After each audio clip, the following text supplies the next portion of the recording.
Hey you guys, it's Britt. Tonight we're here to talk about the Crime Weekly podcast. I did a video about this podcast maybe close to 2 months ago, but something happened last night and I was a little caught off guard by this response specifically from Stephanie Harlowe. So as always, I wanted to bring it to you guys. We can talk about it. So if you're interested, please keep watching.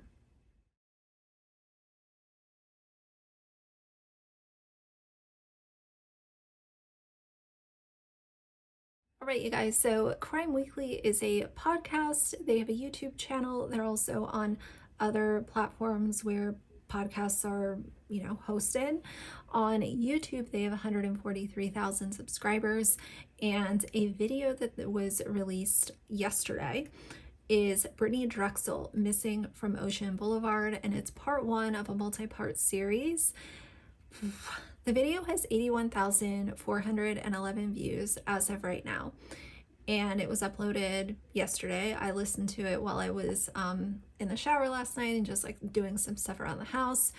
And I heard Stephanie say something about the fact that she went to high school after this girl Brittany did, and they went to the same high school.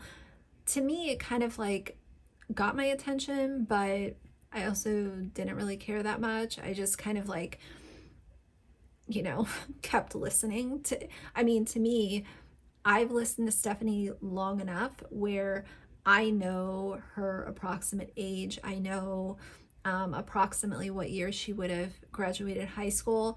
And so when I heard her say that she went to high school after this Brittany Drexel girl, who is the victim in this case, I just didn't really pay a whole lot of attention to it. But you also have to think that these are true crime listeners, and when you hear something like this, some people's ears will perk up more than others, and they're going to ask questions about it or bring it up in comments. That's what a comment section is for. It's to leave comments, and if the creator or the host doesn't like the comment, they can either delete it or they can ignore it. I don't really understand why this response was warranted, but I think that this really speaks to her defensiveness that a lot of other people have kind of talked about over the last couple of years, since she has gained a lot of notoriety on different platforms and different shows, and other YouTubers have cross-promoted her channel. People have said that her personality has become a little defensive, a little snippy, and unfortunately, situations like this for some people will confirm what others have been saying for a couple of years now.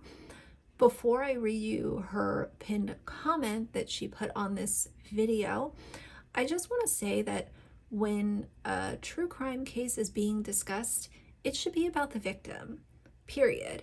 It should be about the victim, in my opinion. Now, please, guys, like, my God, I feel like anytime I talk about anything true crime related, it's just really polarizing, especially with like YouTubers and opinions on cases and stuff. I'm just going to tell you guys how I feel about this quickly. With true crime cases, I like for it to be about the victim. I like for the story to be about the victim. I like the random tidbits of information to be about the victim. I don't want it to be about the podcast host. I don't want it to be about the YouTuber. I don't want it to be about the podcast host's neighbor who used to live across the street from this person's aunt and they used to have barbecues together.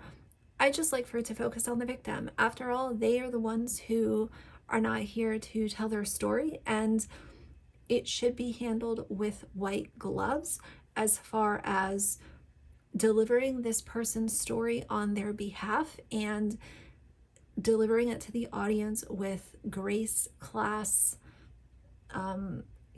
triple checked information, just integrity, all of the good things. So if anything ever comes up where the listener feels like it's not about the victim, they're entitled to say something. And unfortunately, what I've seen from Stephanie is she likes to insert some of her own story into some of the videos that she has talked about. I know there's been many times where she's either talked about herself or she's talked about any of her children. I remember with the Kaylee Anthony case, she did a great job on that video, but she referred to her daughter so many times and, oh, my daughter does this and my daughter does that. And some people, might have thought that it was cute a couple of times, but there were a lot of people that were upset with her for constantly inserting how her daughter could relate to Kaylee Anthony. The story was about Kaylee. Once or twice, maybe making a reference, that can be, something that most people would ignore. But when it comes up, like anytime you're covering a small child who was the victim of a crime, you talk about your small child. Anytime it's an older child, you talk about your older daughter. So, I don't know. That's just not for everyone. And I think that the pattern of this has maybe made people pay a little bit more attention than they would on another channel, just because it's been seen over the last couple of years specifically. But something that Stephanie does that I've seen myself is that she will get snippy with people who correct her or disagree with her. Some people have justified this behavior by saying that she's just really passionate about the work that she puts into these cases. And while I understand that, and while I fully respect and appreciate all of the work that she puts in to researching for these cases, I also don't think that that's a justification to snap off on people who either call something into question or might have a different experience, or maybe that person is from this town and saw all of this unfold. If they have a little bit of a different experience, that is their right as a viewer to leave a comment. The viewer is not the one delivering the video. The viewer is not the one delivering the podcast episode. So if the viewer wants to throw in that, this is their opinion and blah, blah, blah, whatever, that's their right. The YouTuber or the podcast host absolutely carries the weight on their shoulders to make sure that the victim's story is told. But once you deliver the story, the audience is able to interact with this video or this podcast however they would like, as obviously as long as it's in a tasteful, respectful manner. But from what I've seen, the fuse is very short, and that's just what I've seen personally. I've also heard it from people, but I can testify that I've seen it several times in comment sections myself. So her comments says, and it was pinned at the top, it says, posting this and pinning it, even though I shouldn't have to, because this video isn't about me. This case isn't about me, and no one is entitled, in all capital letters, to know anything about my personal life. But when a case does hit me a bit closer to home, I like to share that without showing too much, which led to someone finding out more about me than I'd like. First of all, I didn't lie about anything. I did go to the same high school as Brittany Drexel. I did grow up in the same town. I just didn't want to specifically say when I went to high school, because I have certain things going on in my life, which includes being harassed by a specific group of people who like to remind me that they can figure out exactly where I live and where my kids are. So let's pause right there. What would have been easier is to just not insert your story into this one. If you felt like it was gonna hit close to home and she's dealing with these people that are harassing her, which is never okay, not under any circumstance does anyone deserve to be doxxed, harassed, bullied, people going real life. You guys know where I stand on that. But if I was currently being harassed and I was delivering this story, I would have just retracted me trying to personally relate and tell the audience how I personally related to this story and this victim. I would have just left it out, but that's just me. As many of you know, because I've told you, I don't use my real name on YouTube, and anything I can do to prevent my real name from becoming public knowledge so that I don't have to worry about someone crazy finding out who I am and where I live and getting access to my children, I will do that. I don't do people have an issue with her not using her real name? Because if someone's giving her shit for not using her real name, then that's completely silly in my opinion. She continued, so when I said I went to high school after Brittany, it was just to throw someone off who may have been trying to find out more specific information about me. And for those of you who are saying you are disappointed in capital letters and that I lied in capital letters, in the comments, you should get your priorities straight. The facts of this case are not changed or altered by the date I went to high school. My proximity to the case is not changed by that either. Just to interject here, I think that the reason that people look at this is because even though she might have a reasoning for it, people look at it like they're being lied to.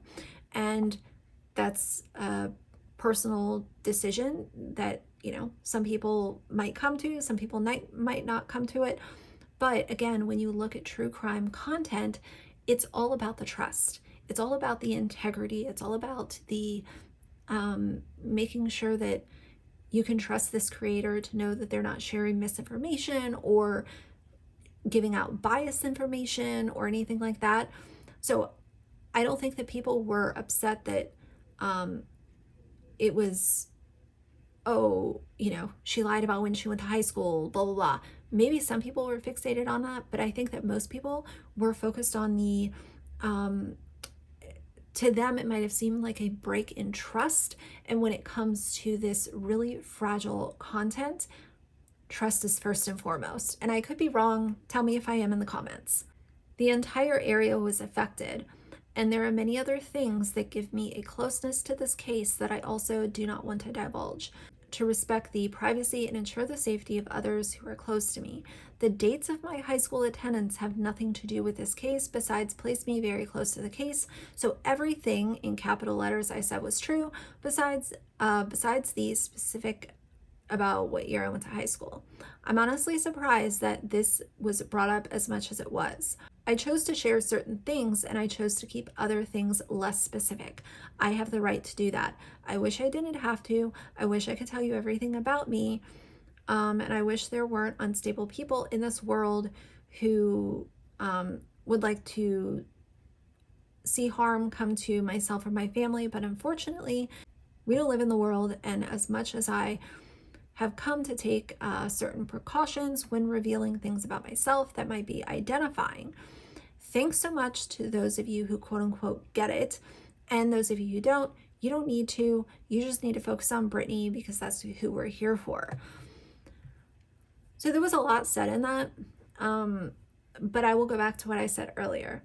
If I was actively being harassed or someone was giving me a really creepy vibe, or making me feel like I should be fearing for my safety, and I was delivering a video that I had really close ties to, or even if it was more distant ties, I would have just left that out of the video because I don't need to insert myself into this really tragic, sad story when I have other things that I should be worried about. So I can forego that for this video and just keep moving along. That is my personal opinion. As I said, she doesn't deserve to be harassed. She doesn't deserve to have, she shouldn't be fearing for her kids or her safety or her kid's safety or her husband or whomever. None of that shit is okay. It never will be okay. But my overall opinion on this is people saw this as more of a breach of trust instead of being like, oh, what about the high school year, blah, blah, blah, blah, blah. It was more of a general break in trust versus people actually being focused on where she went to high school, what year, who her English teacher was. Like, people might care about that kind of stuff, but the way that I gathered it is that they were just upset that they were even having to call anything into question. And once people feel like they're lied to, then your content comes into question, your integrity comes into question. And I'm not saying that it's like that for everyone, but based off of some of the comment replies that I saw on here, that's what I gathered. It was more or less the snippy response, the very long-winded, upset response that, I just read, and the break in trust that some people now think, well, if she is going to lie about this just to insert herself into the story and, tell everyone that she's closer to it, what else could be a half truth? What does this mean going forward? That's the way that some people might have looked at it. So either way, I will pin this video down below, or I will link it down below, not pin it. And you guys can go take a look at some of the comment replies. I think that I can stand right in the middle and say that nobody deserves to be doxxed, threatened, harassed, have to worry about their safety or anything along the along those lines. But at the same time, I think that this was something kind of silly that could have just been avoided. And that's just kind of where I stand on it. So either way, I can't wait to hear from you guys. I know that this has been kind of a long-standing thing where there are just certain people that don't like Stephanie's self-righteousness and her desire to always be right and always have the last word. Some people might call it passion. Some people might just call it, not getting along with people who don't like her opinion. But either way, I can't wait to hear from you guys. So for now, if you like the video, please leave a like and a comment. And if you'd like to see more from me in the future, please subscribe. See you guys soon. Bye.